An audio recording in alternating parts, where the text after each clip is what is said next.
some temporary detachment, however, is needed. No? Don't understand me wrong. No? Precisely because we live in a society which is all about attachment. The whole economy is all about attachment. Precisely because of that reason, we are usually quite attached to many things. And they bother us. They make it very hard to be happy. So if you want to be happy, then you need to work with yourself. A little bit of work every day. And a general attitude of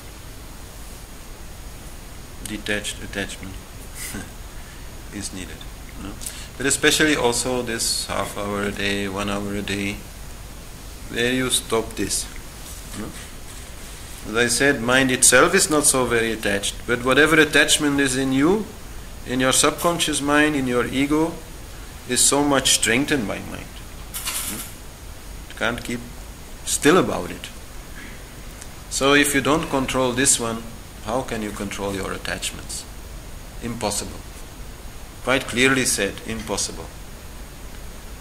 You need some mind control. Otherwise, if you think again about the loved one you lost maybe 2 years ago, how will you stop it? Very difficult.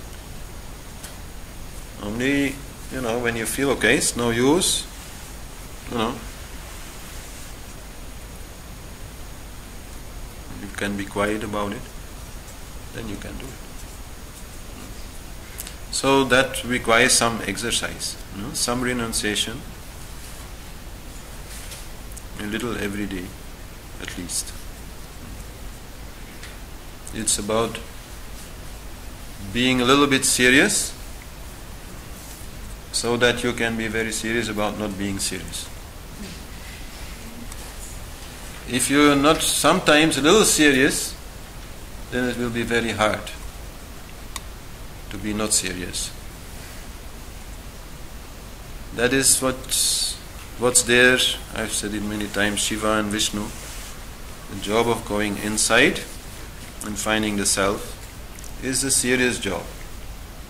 That allows you to come out and bring this peace, this happiness, this joy, this freedom with you in your life, so that you can be not so serious and quite detached from whatever happens. And the sun is coming, wow. The rain is coming, wow. It doesn't matter. So, but that's as far as the need for detachment goes. 1 hour a day, 1 day a week, 1 week a month, 1 month a year, 1 year in a life, or the whole life. It's up to you, whatever you feel, no? However you feel. Do you ever curse? Yes. Yes, these things are a little harder to stop because they are involuntary. So it can just happen. But usually I smile afterwards, and like I used to say shit quite a lot whenever something went wrong, and then I changed that and I said ships, because sometimes I couldn't stop myself from saying she, but I could still like ships, and then it became something funny. I changed kut into klote because I'm a feminist, but it's a bit different. Yeah. Okay. If you can laugh about it, it's the best. No? Because to curse is like anger. And the easiest way to deal with anger, just the moment when it comes, is to laugh about it. I explained that in the class on anger, because both have a lot of fire. Both laughter and anger have a lot of fire. So then you don't have to change the energy, you can just give it a twist and it will become funny. So that is the best way, really. But it happens, and I'm not saying this detachment game is so very easy, huh? Not saying so, no? And also, the more it works, the more fearless you become to get hurt. So the more you dare to be attached, because you know at the same time, you can be detached. But sometimes, you go a little too far. No? And then you are so much involved with something, and then it goes completely wrong, and then maybe you freak out. No? But Sattvapati really means that even if you freak out, the moment you realize it, then because the moment it happens, you don't realize it. You just respond in an automatic way, and then at some point you realize it. And many people, even if they realize it, they can't stop it. But in Sattvapati, you can't stop it. The moment you want to stop it, you stop it. But you are still free to freak out. And that's also good, I think. I think I really wouldn't like my yoga if it wouldn't allow me at some point to freak out. I want to be free. No? For whatever I want. So,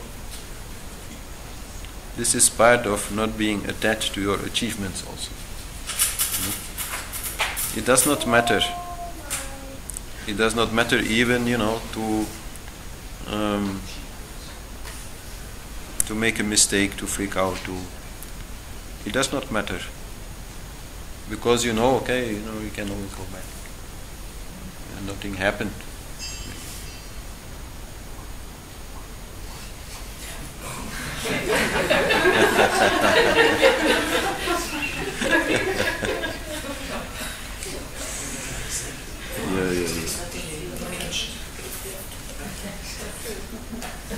I just want to say one thing about that. It makes me think of my teacher, Harishohari. He always wanted the parents who came to his classes to keep their children with them. Like in many other organizations or something, then they would organize it in such a way that for the children they can do something, and the parents would be free to enjoy the class and listen and do some meditation and so on, and always wanted the children to be around. This is another kind of detached attachment. He was showing us that his teaching, even though fantastic, was not so very important at the same time. And he was doing it with full devotion, full attention, full attachment to the subject, let's say, that he was teaching at that moment. But by allowing these children to be there, it all became very light. So, good example there with the iPad game. Yeah, another question. You talked about the importance of being able to love and to play the game. And I experienced that most attachment can be kind of imitation to love in a general way, because sometimes you're exclusively loving something, and so you cannot love other people and animals. So is there a connection between attachment and exclusive love? Well, yeah, of course.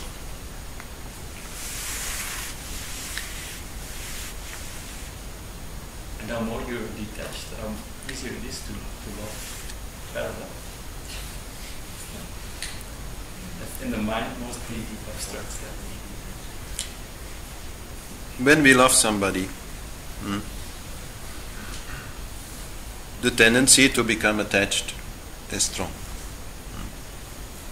And that may create many problems. Like this attachment can become very possessive. Like we don't want this person anymore to go with other people, talk to other people, go away even, we want to keep them. It may also, like you say, become so exclusive that other people are only a bother and you don't want them around. You want only to focus on that. Even if you feel love, you think it's not allowed, I cannot do it. I have to suppress this love. That you have to sometimes, if you, for example, if you love two people, you feel bad because you think it's not good. You think it's wrong. But that's another question. That's another question, yeah. But let me first go a little deeper there. I mean, as I say, attachment comes naturally. And to some extent, accept it while continuing to work on it. No? Don't accept it and let it be and lock your wife up or something. Huh? But accept the feeling and work with it. And I think if you do it like that, that even like with the love partner, you can have attached detachment or detached attachment. That you really love that one person, no? In the sense, for example, that this person can always count on you. No? That you're really making this engagement which you cannot do with everybody.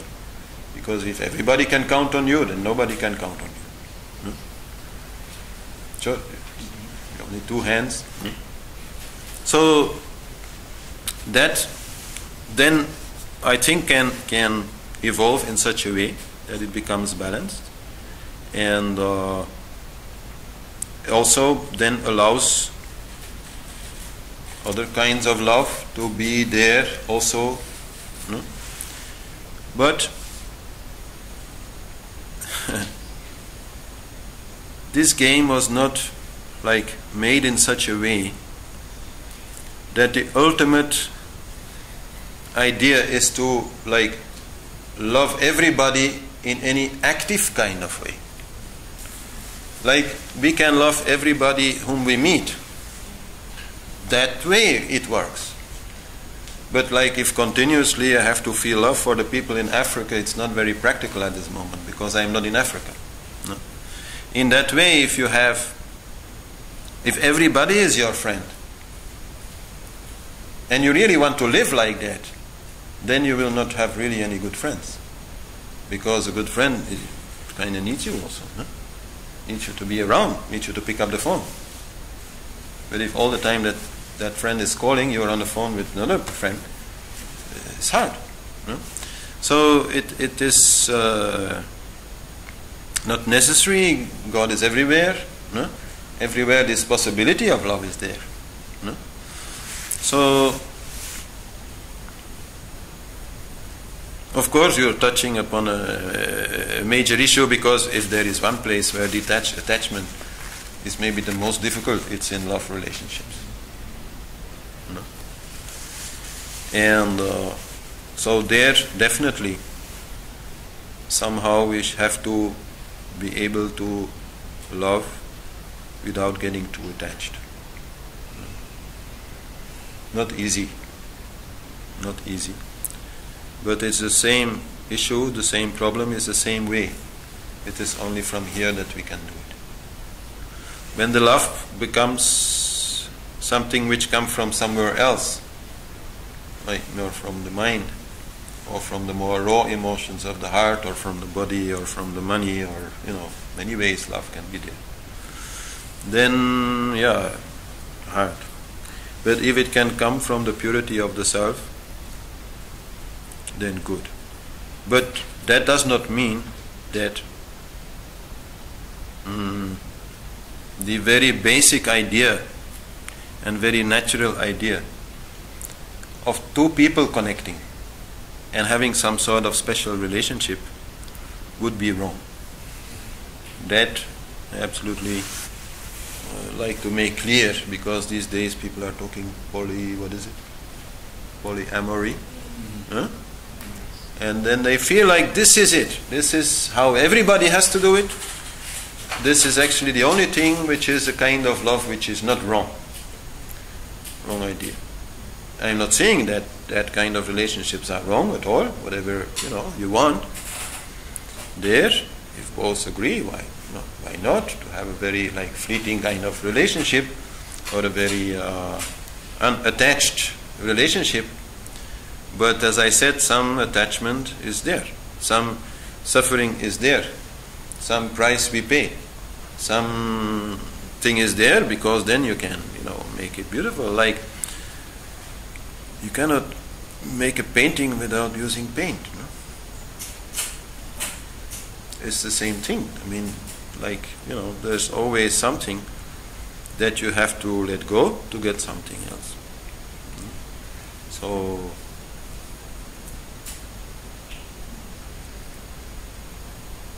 everybody then has to make up their own mind, how they feel about it, And maybe if you've been in a very possessive relationship, then afterwards you feel, yeah, that shouldn't happen anymore. No? So then you want it to be very free. Yeah, sure, can all be there. But it should not be like a philosophy. Some people are also different from others in that way. Some people really have the desire, have the tendency to very strongly attach to one person from the heart. Other people, yeah, they can be with one person and be very nice and be very kind and loving and whatever you want. But if that person goes, okay, it's like very easy. Some people are like that. You're all in that very different. So you have to find out how you are. And not get confused in any kind of new ideas there.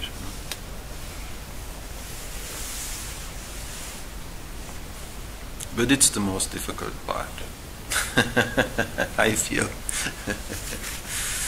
Yes. It's the people we love the most, we can be the most angry with. And so on.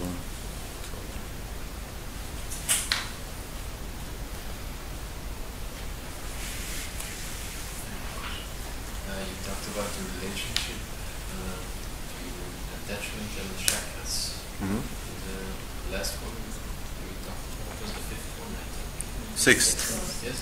Sixth is the attachment to enlightenment, no? To the idea of enlightenment, the desire for enlightenment. But seventh has no desire and no attachment. It is beyond.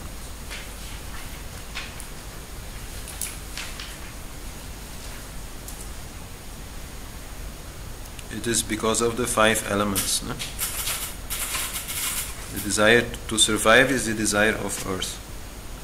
The desire to enjoy is the desire of water. The desire to be seen is the desire of fire.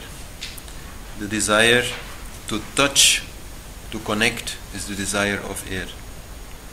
And the desire to understand is the desire of space. And the desire to go beyond the elements is the desire for enlightenment. And then, okay, after a while, you may reach there, then no more desire left. But at the same time, these elements, they are nature. They are very natural. So these desires, these attachments, are natural. Only play.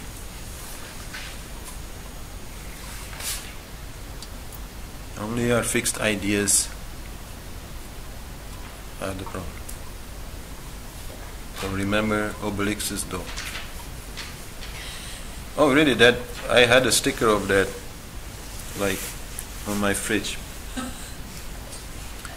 It helped me so much. Whenever I would see it, I would be reminded, oh, no fixed ideas. So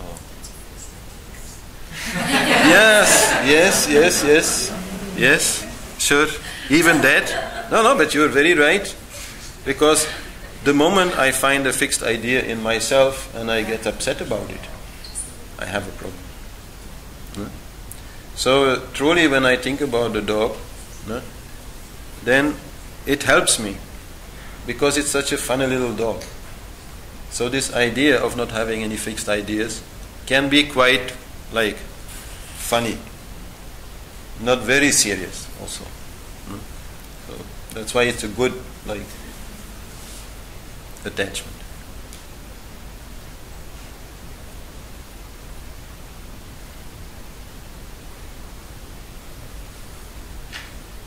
We still need some ideas. We still need words to talk, to express, to communicate, but also in ourselves we do need some ideas. But we can make them very flexible, so we don't get stuck. Intellect has this tendency to get stuck, to get attached. Oh, it has to be like that. But then you can no longer think outside the box, as they say. You always have to be able to do that, because whatever you have truly learned, whatever you have truly gained, whatever ability you have built in yourself will be challenged. When you have truly learned something and truly feel, wow, this is it, then the next level comes. Then the next dimension comes. Then you feel, oh, now I know nothing anymore. And then again you work and you try and you find, and then again, wow, that's it. And the moment you really have it, the moment you're still building it, you can build it. And then you build it maybe 1 year, 2 years, 3 years, you're building this new set of ideas. You're writing this new book in your mind. And the moment it's finished, boom. Maybe you have little time, a little peace, a little enjoyment of that.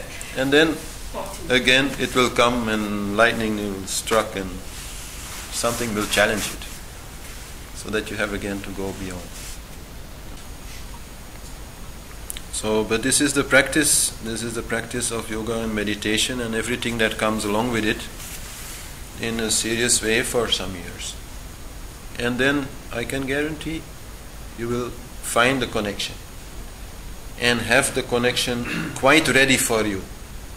Maybe still one mantra you will need. Maybe still, some little thing you will need to get you there, but it will become very little.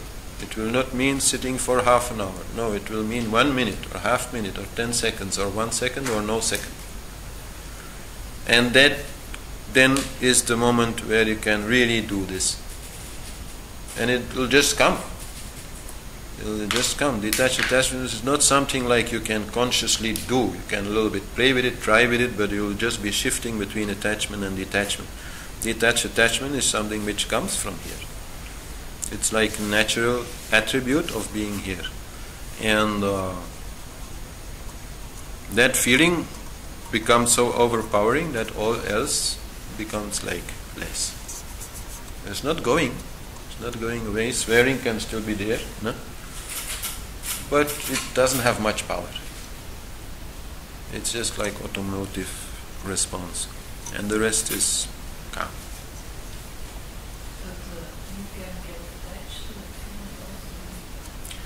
Yeah, sure. And then if you don't have Sattvapati, if you're not the ruler of that feeling, then that loss of the feeling can feel very bad. But the one good thing about it, it'll put you back on your meditation mat. Once you have had this experience in meditation of feeling this pure bliss, then you want more. And you'll do more. And that's part of the key. Definitely worked like that for me. I was never so much motivated to meditate after I've had my first real deep meditation experience. Then it was like, wow, whatever I could do to make time for that. That was very clear then. It's nothing very special in a way. It's a lot about confidence. Being able to stop your mind and feel your heart is really like just the deep knowing that you can do it. And if you know that you can do it, then you can do it.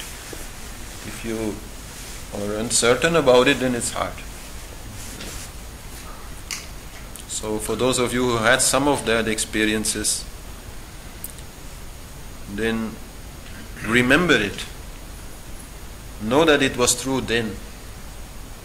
Know that it can be true now. You just have to allow it, to believe it, to let go and accept it. And then it will be there.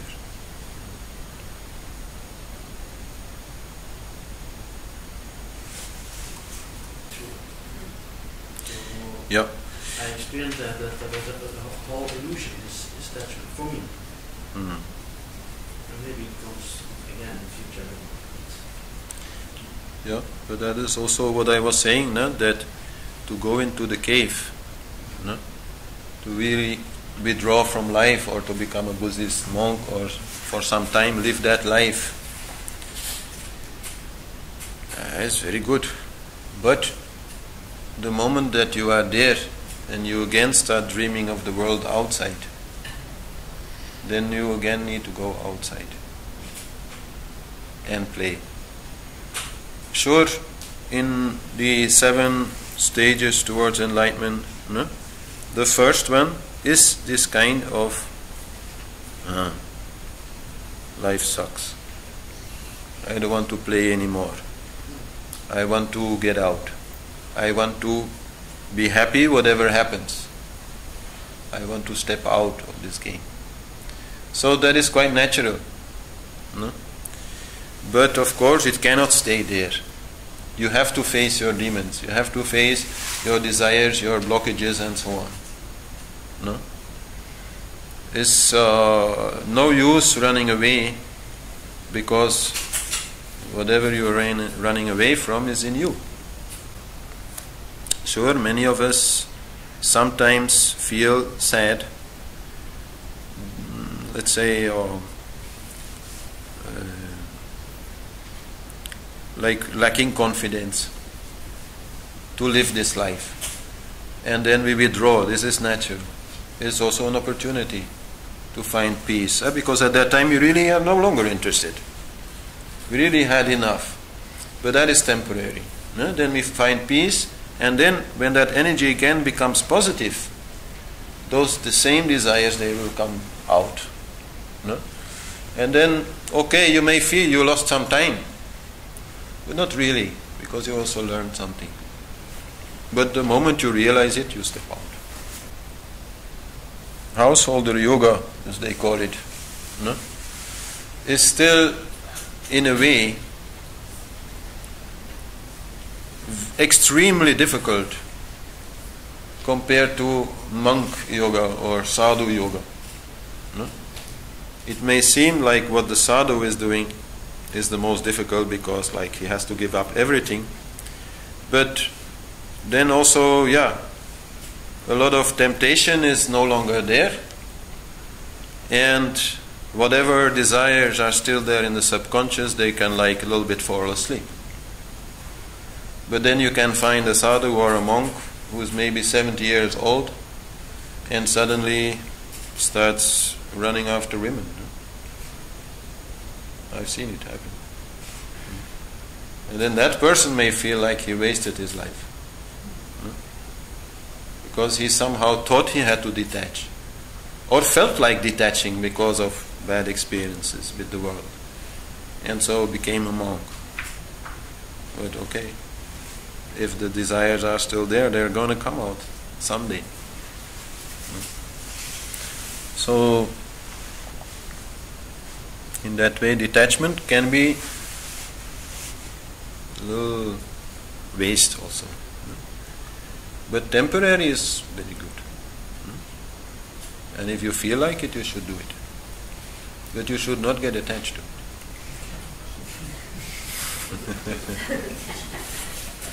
it. And that's a little bit the problem with monkhood or these kind of things, that it's a whole philosophy, and then you identify with this philosophy and you feel, okay, I am like that and I should be like that and I'm great and everybody else actually sucks. We are the only ones who are doing it right.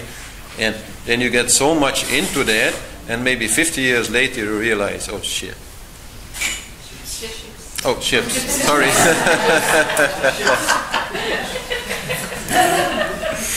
But I've seen it happen many times.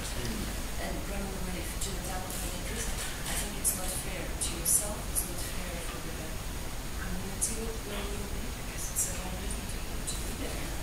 It depends. It depends. You cannot judge. In some cases, it's really like running away in the wrong way. But in other cases, maybe it's even advisable. No? If somebody really feels completely like imbalanced and you can no longer handle it, okay, then you step out. Sure. And I think all in life will find some moment when that is necessary.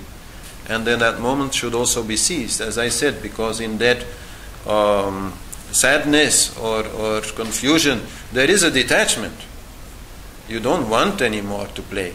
So then, okay, make use of it, and try not to play anymore and go in the silence and find the self. No? That is a great opportunity anyhow. No? But we have always to be watchful of what is happening inside and try to be honest about it. And so if we feel a particular emotion, we should not suppress it. No? We can try to let it go. But as long as it is still there, we should not try to reason it away.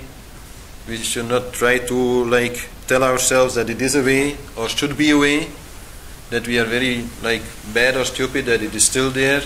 No, these are all ways of trying to suppress. This should not be there.